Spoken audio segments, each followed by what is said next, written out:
This guy from Amsterdam had approached more girls than most guys ever do in their lifetime, between 1,000 and 1,500, but he had only slept with 5 of them. The simple reality is, if after all of these approaches he had slept with only 5 girls, then he only got laid when he ran into the right girls. His results were very inconsistent, and all of this was after he had spent multiple thousand euros on a Daygame coaching program that every Daygamer in the Netherlands has heard about. He reached out to me last summer, and a few months later in September we met in Barcelona for some in-person coaching, and not only did he sleep with a beautiful Chilean girl there in Barcelona, but he kept getting great results when he returned to Amsterdam. In this podcast episode, he's telling the story of his Daygame history and his experience of learning Daygame with me in Barcelona. As usual, the interview is audio only to preserve the privacy of my guest. Hey, so let's start with a bit of background information. So guys know general understanding of who you are and so they can understand whether the story is relatable to them. So give us a bit of background info about yourself. Of course. Yes, I'm in my mid-30s. I'm living in Amsterdam, and I like sports, so I did some serious sports as well, a few times a week. And I have a background in like investment, finance, banking. Yeah, and I think an important thing to mention is that you're someone who lives, let's call it relatively healthy lifestyle. So you're not drinking, you're not going out night gaming, you're not really partying too much. Basically, yes. At the moment, yeah. Since like 1 or 2 years, last 2 years, I took my sport very serious. So it's like sports 4 times a week. So not drinking, and actually in January I completely stopped drinking and going out. Boom. And you have quite a bit of Daygame history, but before that, how are you doing in dating in general? Not just in Daygame, but in night game apps and things like that. Yeah, actually it was completely based on luck. I had like a very nice girlfriend for 2 years, very pretty. I had some other regulars, very pretty, but it was just with going out or on the sports club, drinking, and then finding someone. But it had nothing to do with with skills, actually. So yeah, I had women in my life, but not enough. How are dating apps working for you? Because you've dabbled with those as well, as far as I understand. In the beginning, it worked fine. And then I'm talking like 10 years ago when I was in my mid-20s. I think the apps were just, they were so young, and they didn't know how to make money with them. But later they knew how to make money out of it. And that's by guys paying and not giving them matches and stuff like that. So last few years, it was only frustrating. And I remembered once I read this Dutch book about daygaming. Well, actually, it was about confidence with women. And it said that guys were going out in the middle of the day, talk to girls, and even slept with them on the same day. And I always believed that was happening. And it was always in the back of in my head, like, okay, this is like my last call, how you call it, like my escape route if it really doesn't work out. And then 2 years ago, started following this Dutch coaching program, which is mainly focused on being more socially. It's focused on daygaming, but the whole idea about it is to become more social in all options. So yeah, that was really interesting. You had quite a bit of Daygame experience. So you had done quite a lot of sets and with some success. So can you tell us about that? Yeah, so I think in the last 2 years before I met you, I maybe did like 1,000 or 1,500 approaches. I don't know the exact numbers. And yeah, I had like amazing stories. Like the one girl that I met on the street. She was a tourist, and I took her home the same day. And then a few months later, I went to Paris. So it was amazing. And I went to Barcelona for a few days. I met this English girl also same day. And another tourist again, went with her to the beach, took her home. She slept with me. Yeah, it's some amazing stories. I have a really nice Ukrainian girl that I see more often now. So yeah, so I had some success, but I don't know. Yeah, I just knew it could be more. It could be way more. Yeah, you had 5 lays from what I understand from Daygame. The important part I just realized when you were listing the lays is that these girls were mostly tourists, Yeah, yeah, yeah, which ties in very good with when we with the things that were not working for you before coaching. So maybe let's go over the biggest struggles you had, and then we'll tie that together with the fact that they were tourists. yeah, of course. So basically, with me, if I open a girl, it's completely depending on how she reacts, right? So if she reacts like very cheerful or happy or open, and after the one first or the second question, it's all good, then I can, because I'm a social guy, and maybe you notice already now, well, you know me, but maybe the people that Yeah. listen notice that yeah, I'm quite talkative. I can talk, I can make the sentences. So that's not a problem for me. So then success is high, right? So I can get the numbers, maybe go on a date. But like the most of the girls, let's be honest, they just react average because they're doing some stuff or they don't know who you are, and that's the difficult part. And so yeah, so I struggled a lot with that. Like if she's like, okay, tell me what are you coming to do, then I like freeze or I want to go away, or I get this soft voice like a little boy you remember from coaching a few times. Yeah. Yeah, yeah. Yeah. Yeah, because I remember you saying that, if she likes you, you're able to chat with her because you're a social guy. But if she didn't like you from the beginning, if she wasn't a yes girl, then you really struggled sparking the attraction, which basically brings us back to the tourist topic. Tourists are more responsive because, it's an adventurous thing to go on a solo trip. So tourist girls on average react better to Daygame. That's why some guys were struggling in New York City, for example. They do pretty okay with tourists, but not from girls who have been living there. What was the biggest thing that you were missing to give you this ability to just kind of spark attraction and chat with the girls and feel more kind of confident about yourself? Basically the structure. I already watched most of your videos about the structured natural approach, and I tried to do it, but I just didn't do it properly. And yeah, there was no structure. I just didn't know what to do. So that was Yeah. basically it, actually. Yeah. So, and what made you finally kind of pull the trigger and decide, okay, I'm gonna learn day game. I'm gonna get coaching. And well, you were learning before, and you had some coaching before. But what made you pull the trigger this time and decide, okay, I'm getting infield coaching with Rob? Yeah, basically, so same story as with the book. It was always in my mind. It was also with coaching. It was always like, okay, if it doesn't work out for me on my own, the day gaming, then I always have coaching left to do. And like the last year, I didn't day game a lot because I was working and I was playing sports, very serious.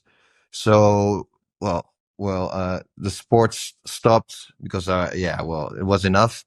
And then I decided to quit my job as well and go travel. So that was like perfect timing. I swapped my house with someone in Barcelona. So I was in Barcelona for 5 weeks. So yeah, it was just, and I was again thinking I'm going to do it on my own. So I did like the first 50 approaches on my own and I had some success. So I got quite some numbers, but I couldn't get anything out of it. So, and then I was like, okay, let's just go for it and send Rob a message. Yeah, because you booked it like really. You messaged me Friday and we book it Saturday, and Monday I'm already flying out to Yeah. Barcelona. It was very kind of quick and last minute, and let's go. Yeah. But then there are many people who coaching. So why did you decide to work with me? Well, I don't know. I watched your videos and we had a call already like a few months before. I think in the beginning of the summer, Yeah. and yeah, you just seem like a very sincere guy. So yeah, and it's just also feeling, like I've watched some other guys, some Australians, some other guys, but this I don't know. Yeah, I liked your videos. A friend of mine who's also day gaming, he was like, oh, if I would have the means, I would definitely do the coaching, so you must do it. So that also helped. So we have to thank him as well. And yeah, so I just did it. Okay, you basically like how I look in the videos. Yeah, yeah, yeah. I like your tattoos. Any concerns that you had before getting coaching before we started? Yeah, yeah, yeah. Let's be honest. It's a lot of money, and even though I have the money, right? So, but yeah, it's a lot of money. So I was like concerned about, yeah, do I get value for money? Basically that. And it's also let's be honest. It's also a very personal thing, right? The coaching. So if you don't get along with someone, that can also already be a problem. But yeah. Yeah, Yeah. basically that. That's why I think that's why that hopping on a call before coaching is so important. To, like, see how you vibe with the coach, and for me to see how I vibe with the student. Just to maybe someone's super red pill, and then they like to talk about bad things, which I consider bad things, and then, for them it's probably not a good idea to work with me. And then we figure it out during coaching. Yeah, so I think, yeah, that probably helps. Yeah. And how were you in general doing? How was your coaching experience? Let's do like a very broad question. So it's how you call it, active. Like the first 2 day or the first day was actually mentally very hard for me because I wanted to show that I want maybe I wanted to show off a little bit as well, right? Yeah, And that is very common, extremely common. yeah, Yeah. yeah. So I remember it was hot in Barcelona, but I definitely sweated a lot more than the days before. So it had to do with that. So but yeah, I enjoyed it. It's every session. It's like day gaming in general as well, right? It's like it's anything can happen. That's so beautiful about day gaming. You can go on the street and you can the same night you can be doing something you never thought you would have been doing. So yeah, and but Oh, I it's interesting. So when did you first get that feeling that by the end of the day you're doing something that you didn't think you would be able to do? yeah, that was basically with my first same day lay when I met this French girl. That was like amazing. It was really crazy. I took her That was before home. coaching, right? That was before Yeah, that coaching. was before coaching. Yeah, yeah, yeah. Yeah. Yeah. No, but also, So also, yeah. no, no, go ahead. So you mean with coaching? Well, we had quite. Oh, I say we like we were a team, right? I had quite some instant dates, so that's nice. Like some really nice girls, and with you walking by and giving some hand gestures to what to do, that was really funny. Sending me messages, so that was really cool. Yeah. Yeah. So, in terms of kind of how were you dealing with AA? How was the overcoming AA thing? Was that easy or? Basically like the AA with me is I don't have a lot of AA anymore actually. Not like in the beginning that you go into town and you hardly speak to one or two girls. Maybe the AA is still there, but it's more in like being scared to fuck it up or during the set don't know what to say. But if this 10 is walking by, 95% of the time I will go after her. But still, yeah, I can still fuck it up, right? So yeah. Yeah, we didn't have to deal too much with AA. I remember you saying that, that you had a feeling that I kind of feel what the student needs at the given situation. Can you shortly talk about that? Kind of how was that visible Yeah, or?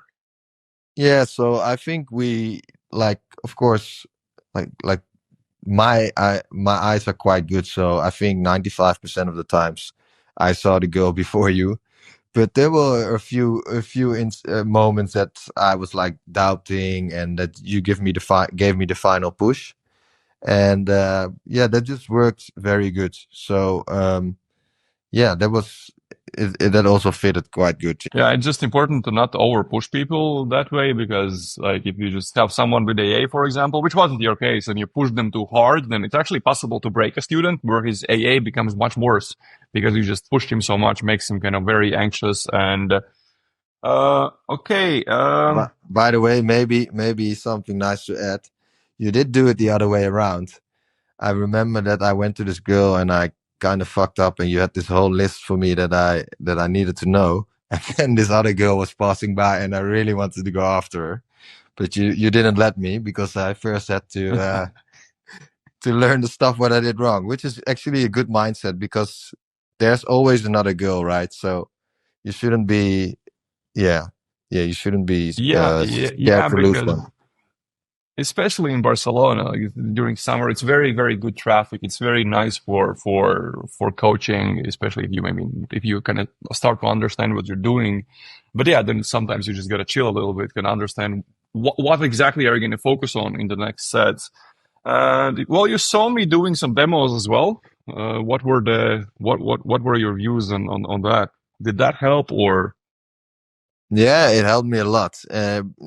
Basically, mostly just like another wake up call that like there is different levels, right? So, what I like about you, yeah, what I like because it doesn't mean that's very important for the people to know. It's not like it's not a guarantee for success because if the girl doesn't like you, she doesn't like you, but it will increase your yeah your success rate because you know what to say and how to say it and when to say it.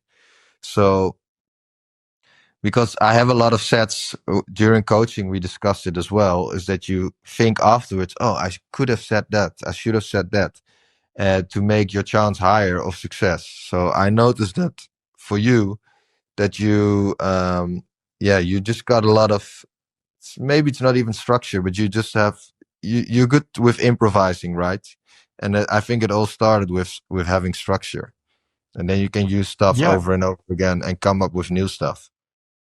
yeah, the thing with demos is that, especially when I do demos, I try to run them in a more structured way so students can see kind of how everything works together, how everything sort of clicks. Because again, seeing structure work, it just kind of shows you, okay, yeah, structure actually works. There's actually a point in doing that.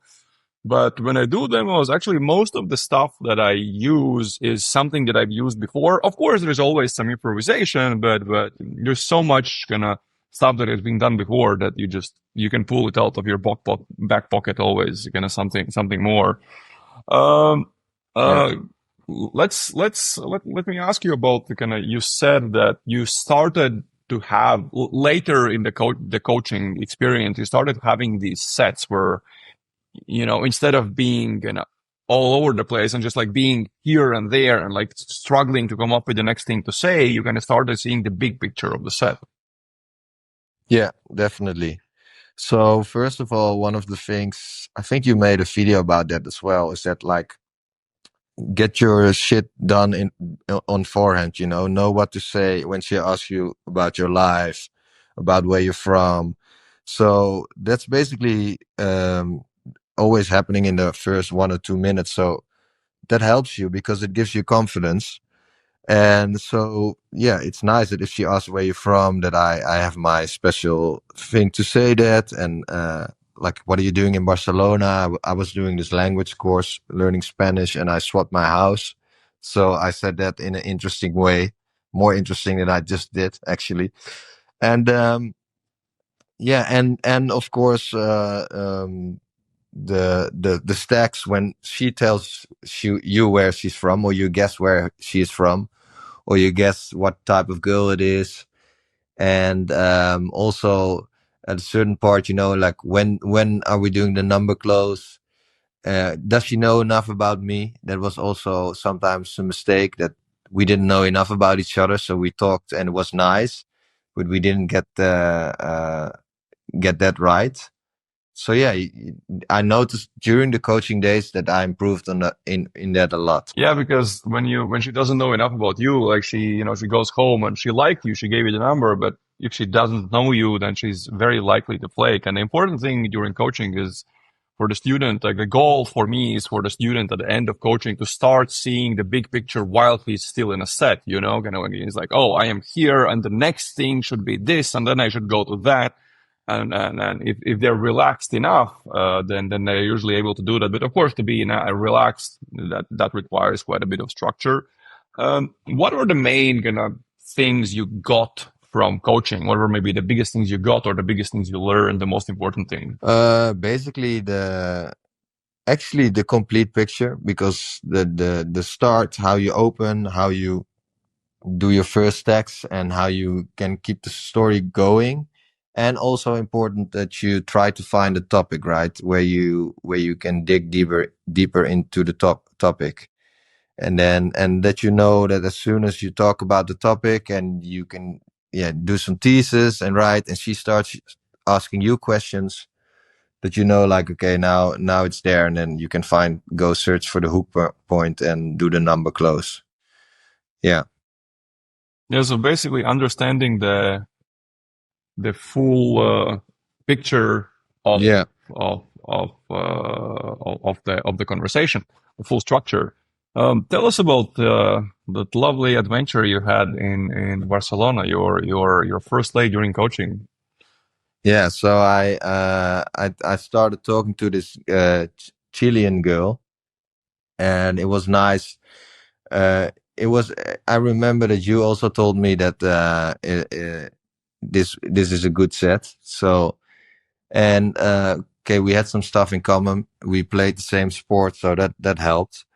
Um, and then I went on a date with her, completely fucked up logistics. I was like really scared about it, because I had planned a date before that, and then she was the second date, and then the first date was going on longer and longer. And in my head, I thought like, okay, the first date is the nicer girl, so I can skip the second girl.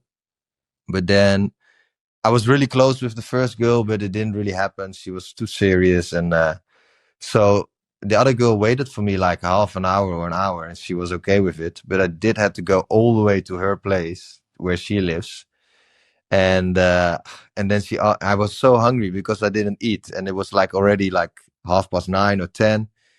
So then we were looking for a place to eat for very long. So like basically everything went wrong, if you're talking about logistics and setting the frame and all this stuff. But yeah, I don't know. The connection was there. We went walking and we kissed. And then I remember I touched her bum, and she said, "Oh no, not that's too fast." And then I apologized. I said, "Oh, that's cultural differences." And then she had to laugh about it. Maybe not a good thing to say, but and then the next night she came to me. Also a little bit. I wanted to meet at the bar, but for her it was already obvious that we would meet at my place. So I almost stuffed it there as well. But then I had 2 beautiful nights with her. Yeah, it was really nice. Beautiful. And then next you went back to Amsterdam, and this is always the big test for the student because I probably told you this during the call we did before coaching that I don't really care whether the student gets late during coaching. I care much more about how student is doing after coaching. So tell us what happened in Amsterdam. So I got back in Amsterdam, and I did some. I went out on the streets. Like the first 15 approaches were amazing. I had like 5 numbers or something, or the first 11. I don't know. Like it went really well. I got some numbers, and yeah, one of my problems as well is with the texting. I'm not always that good with texting, and if we had like a good set together, me and the girl, and I really like her, I tend to be a little bit needy. So I think they can just feel it and sense it right through the messages. So that got me a little bit frustrated. So like some sets after, they were not as good. But then yeah, I kept on going out, and I got the numbers, and I got some dates. So and then I had this Italian girl. Yeah, it was just like same kind of experience as with the Chilean girl. It was like really nice. We didn't even do because she is working at night, so that was really annoying. because she's working till 11 in a restaurant 5 days a week, and I'm basically going to bed at 11. So we had like an afternoon date, having a sandwich, and then a week later she came to my place on one of the 2 days evenings that she was not working, and yeah, it just happened again. So it was really good, really nice. And you had a Yeah. beautiful bonding experience. Yeah, definitely, and yeah, right.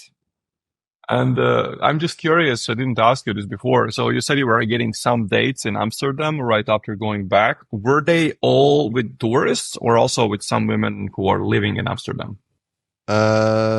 Basically, it was it was like 2 expats. So we have a lot of expats in Amsterdam. So But expats who are living in Amsterdam, right? yeah, exactly. Yeah, like the Yeah. Italian Okay, girl. that's fine. This British girl. She's also living here, and a Dutch girl, and another Dutch girl. So yeah, basically most of those were all girls living here. Yeah. Okay, that's a very good sign as well, because it's one thing to be able to get dates with tourists, and then getting dates with local girls requires you to actually really connect with them on a deeper level, because like they don't care about, going out with a guy from there, because well, they live there, they have so many options, whereas the tourists are a little bit slightly more adventurous. So well, now you are kind of traveling a little bit. So what's the plan for Daygame next? What are any maybe some future adventures or Yeah, now I'm like in Thailand, and I'm like moving town and like almost every day. So I'm not a lot of day gaming here, but I'm going to Tokyo for 2 days, and I know someone in the group chat. He's been there for 5 days, so I'm definitely yeah. 5 weeks. Sorry, definitely gonna try there, but just for fun, just to see how it works, get out of my comfort zone. And then my final destination will be Mexico, probably Playa del Carmen for a few weeks, and then Buenos Aires. So I'm learning Spanish. Oh, So yeah. yeah. Get your Spanish right before you go to Buenos Aires, because if you go to Buenos Aires, after New Year's, it's most of people who speak English, so the upper class, like people in Buenos Aires, if they have money, they leave during the summer. So the people who stay, a lot of them don't speak any English at all. The richer people leave, and then the rest stay. So just take that into account when going to Buenos Aires, that you'll need decent understanding of Spanish. Mexico should be fun. It's full with chicks from all over Latin America, with Argentines, Chileans, Colombians, etc. Nice. So yeah, as far as, any questions, you are part of our private community group chat where guys that have recently coached are, and guys going through the online coaching program are. So ask any questions you have there, anything any texting or anything else. Any last comments, or let's wrap it up? No, the last comments here is just do it. Go for it, because it's sorry. You know what? We all the guys in the community, or for the guys that already do day game, it's a small step to do it properly, right? And for all the guys that are listening and they listened and watched all your videos and never took action, do it. Just do it. There's no reason not to do it. Thank you for doing this, man.